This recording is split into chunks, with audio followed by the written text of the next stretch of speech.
Hay una medialuna de barro que abraza o amenaza, depende de cómo se lo quiera ver, a la capital de nuestro país.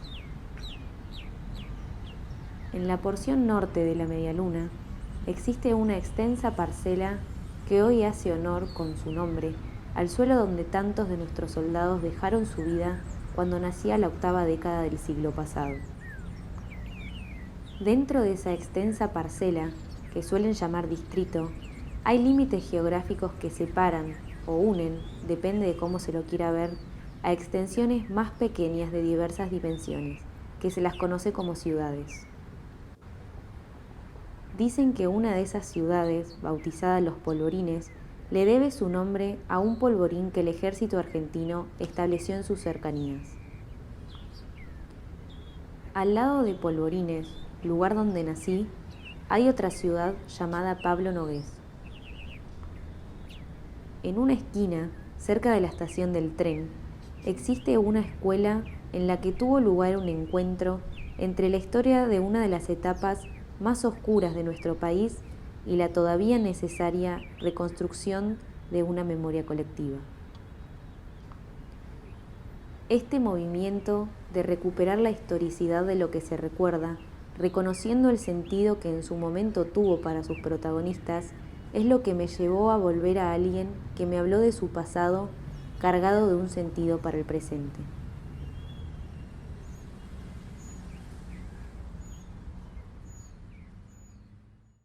Mi nombre es Patricia Barreto, tengo 59 años, soy docente, nací y viví toda mi vida en Malvinas Argentinas.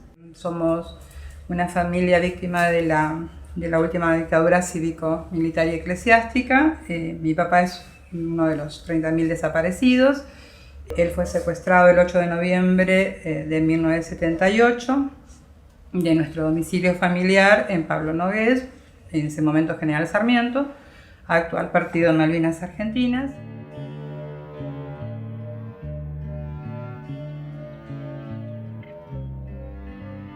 Tenía 40 años, era un trabajador, era carpintero, tenía una amplia vocación de enseñar también, tenía un trabajo solidario en las villas, sobre todo en las villas de virreyes, donde alfabetizaba adultos, y también tenía mucho interés desde su adolescencia en la cuestión política, porque pertenecía a la UES, Unión de Estudiantes Secundarios, y fue siempre una persona muy preparada, siempre leyendo.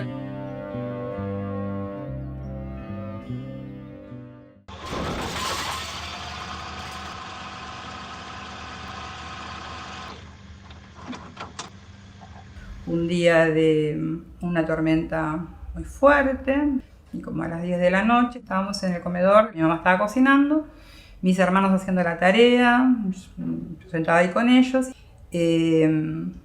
Como a las 10 de la noche golpearon la puerta de manera muy fuerte. Mi hermana, que tenía 8 años, se dirigió a la puerta, la abrió y bueno, comenzaron a entrar muchos señores, muchos hombres, vestidos de civil, con algunas armas, diciendo que buscaban el camión de la manteca. Nosotros no entendíamos a qué se referían, decíamos no había entrado nadie. No, sí, acá entró el tipo del camión de la manteca. No entró nadie. Bueno, después nos enteramos con el tiempo que era un modus operandus que tenían, porque no fue el único lugar. Por ejemplo, las hermanas Abadía, que eran de Delviso, Dominga y Felicidad Abadía, cuando entraron a la casa también dijeron que buscaban el camión de la manteca. Bueno, inmediatamente hicieron poner a mi papá contra una de las paredes, los brazos contra la pared, a mi mamá y a mí contra otra. Mis hermanos siguieron haciendo sus tareas ahí sentaditos, eran chiquitos.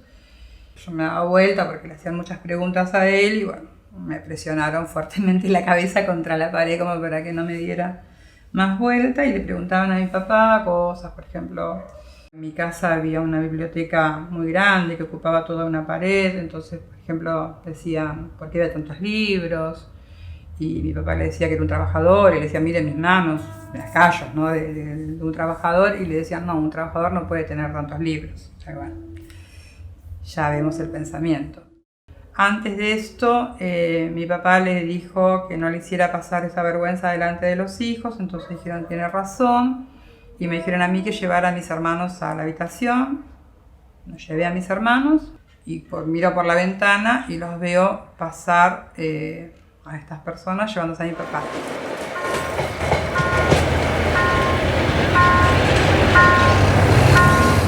Nunca encontramos ningún dato, nunca nada.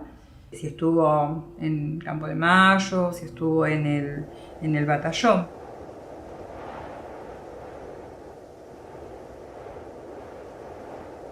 Lo interesante de esto y lo importante de Barreto es que ni era un guerrillero ni nada por el estilo, sino que era un carpintero, era un trabajador. Y esta zona, la línea Belgrano, Barreto era de Nogués, da la casualidad igual que Aurelia, ¿no? Es una línea de muchos trabajadores y hay muchos trabajadores desaparecidos. Por lo tanto, a Barreto lo asocio con este golpe que hay muy fuerte hacia el mundo del trabajo. Es importante como pueblo seguir reconstruyendo la memoria desde una perspectiva local. Desde nuestro territorio es fundamental formar redes para vincular testimonios que contribuyan a nuestra identidad colectiva. Es crucial seguir vislumbrando las políticas sistemáticas planificadas desde el terrorismo de Estado que funcionaron en todas las localidades del país para que nunca más vuelvan a ocurrir.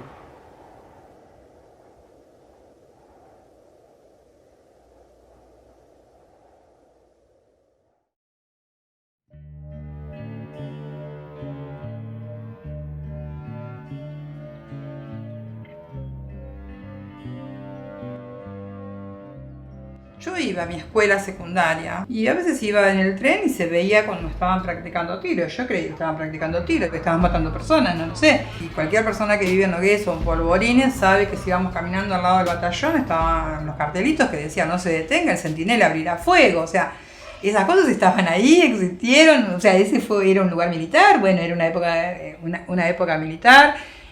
El lugar las reglas eran así, ¿no es cierto? No se podía detener. Bueno, pero que uno sepa que eso existió, que ahí hubo gente, que ahí murió gente. Y uno siempre tiene la ilusión de que no, pero bueno, sabemos que después de 42 años es inevitable que esté muerto.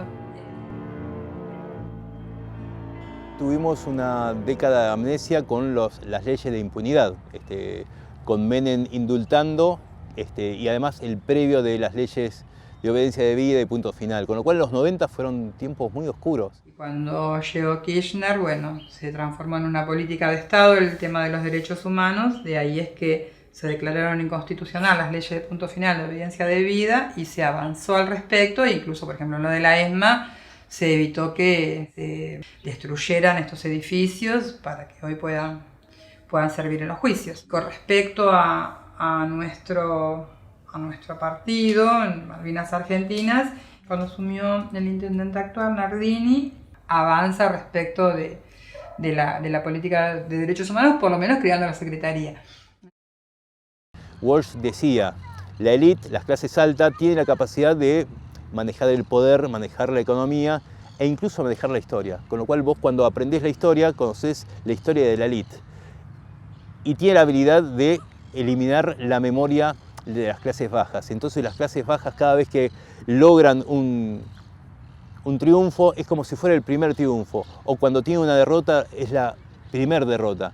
Hay una historia de resistencia, de lucha y de desaparición de la memoria en contra del pueblo. El tema es que el pueblo tiene que recuperar y sostener esa memoria para que esas luchas no sean inauguración de nada, sino que sean continuidad y sea mucho más efectiva a la hora de buscar resultados.